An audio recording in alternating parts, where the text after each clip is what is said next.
Friday's Adventure reading St. Patrick's Day in the Morning by Eve Bunting. St. Patrick's Day in the Morning by Eve Bunting.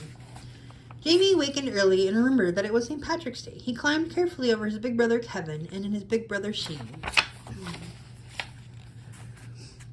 The stairs were cold on his bare feet. The kitchen was cold too, the fireplace full of dead ashes like chalk. Nell the sheepdog lay in the rocker. Here, Nell, Jamie cried to snap his fingers the way Scan did. Nell uncurled herself from the cushions. Jamie sat in the warm spot where she'd slept. St. Patrick's Day in the morning. The green sashes were laid out on the table. The big one was his dad's. The next biggest was Sheen's. The next biggest was Kevin's. Their fringes were crusted with gold. There was no sash for Jamie.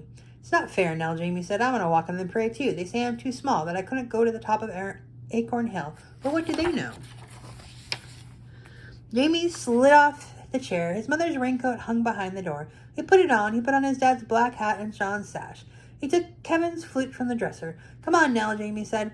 Outside the mountains were as green as cat's eyes. Clouds hung in tatters around their tops.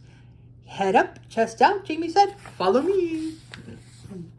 They marched down the street. None of the chimneys was smoking yet. Milk bottles stood on front steps waiting to be let in. Kit Kelly's donkey put her head over her gate. A happy St. Pat's to you, donkey dear, Jamie said. He lifted his hat the way his dad did to the ladies. Kit Kelly's donkey curled her lip. Silly donkey, Jamie said. What do you know? The sky was the color of his mother's pearl brooch, the one she wore on Sundays. Jamie marched down the middle of Main Street, past the shuttered stops.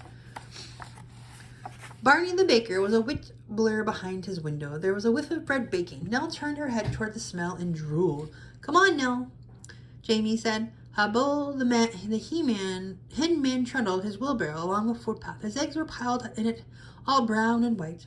Good morning to you, Jamie said. I see your hens are laying well. It's the sweet corn and the sweet talk I feed 'em. Pick yourself an egg, Jamie. Jamie took a brown one off the top. It was still warm from the hen. Happy St. Patty's, Jamie said and lifted his hat. He put his egg safe in his pocket.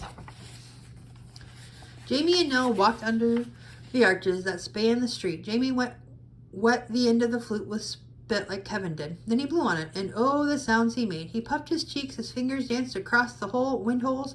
Nell howled and put her tail down. Silly Nellie, and what did she know? Mad old Mrs. Mulligan threw open her window and leaned out. Save us all! It's a terrible noise you're making, Jamie Donovan! She banged her window shut. That mad old Mrs. Mulligan, what did she know? Mrs. Mulligan's big red rooster cock-a-doodle-doo from the roof. His wattle rattled and Nell howled again. It was good as a chorus to go with the music. Jamie was sorry there was no one to hear but mad old Mrs. Mulligan. It was hard climbing up Acorn Hill with all of Jamie's breath going into the music. He better save his strength for the marching. He put the flute over his shoulder and stepped out. Mrs. Sims of the halfway up sweet shop leaned on her half door. You're the early ones, she said. Come on in, Jamie. You likely could use some refreshments. Jamie came to the level of Mrs. Sims' counter. Bottles of ginger ale stood on it. When he looked through them, everything was orange. Mrs. Sims gave him a bottle all for himself. She gave him a bun with a cherry on top, too. Nell let her tongue hang out and begged nicely. Mrs. Sims threw her 2 jelly beans. Jamie ate his bun. He put the ginger ale bottle in his other pocket, so that one wasn't carrying the egg. Here's a wee flag for you, too, Mrs. Sims said. You can wave it later on at the parade. Jamie sniffed. Mrs. Sims was nice, but what did she know? Wasn't this parade this very minute and him in it? He took the flag anyway. We'll have to be getting on, Mrs. Sims. We've a brave bit still to go. Aye, you're having a good place for yourselves for the watching. Jamie nodded. Come on now. The flute was getting awful heavy on Jamie's shoulder. He held the flag out in front of him. It was a very small flag, but it felt heavy too. Don't be giving up now, Nell, Jamie puffed. We're nearly there. They turned the sweep of Acorn Hill, and they were there. Jamie stopped. Look, Nell. In front of them was the field where the bands would be and the stage of the Irish dancing. There was a green ribbon around the platform to keep the people up. Jamie crept under it. He sat right in the middle of the stage, and Nell lay beside him. The sun was coming up. Jamie took the cap off his ginger ale and drank. He poured some in his hand for Nell.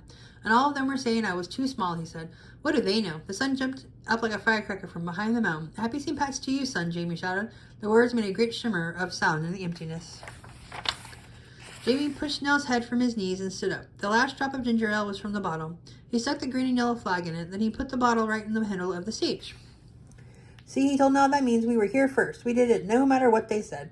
Now we can go home. It was easy going down Acorn Hill. There was nothing to it at all. The town was waking up. Some of the chimneys were smoking. The milk bottles had been let in, but Jamie's own house was still asleep. He opened the back door. The clock tick-tocked. The turf ashes lay in their white drifts. Jamie took off his mother's coat. He set Hubble's egg on the table. He climbed in the rocker, and Nell jumped beside him. He laid the flute across his knees and closed his eyes. Oh, the music he'd made.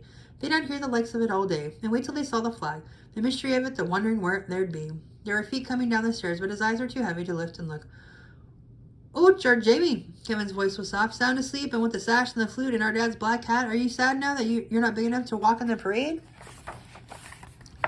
Jamie kept his eyes closed and smiled. Silly Kevin, and what did he know? The end.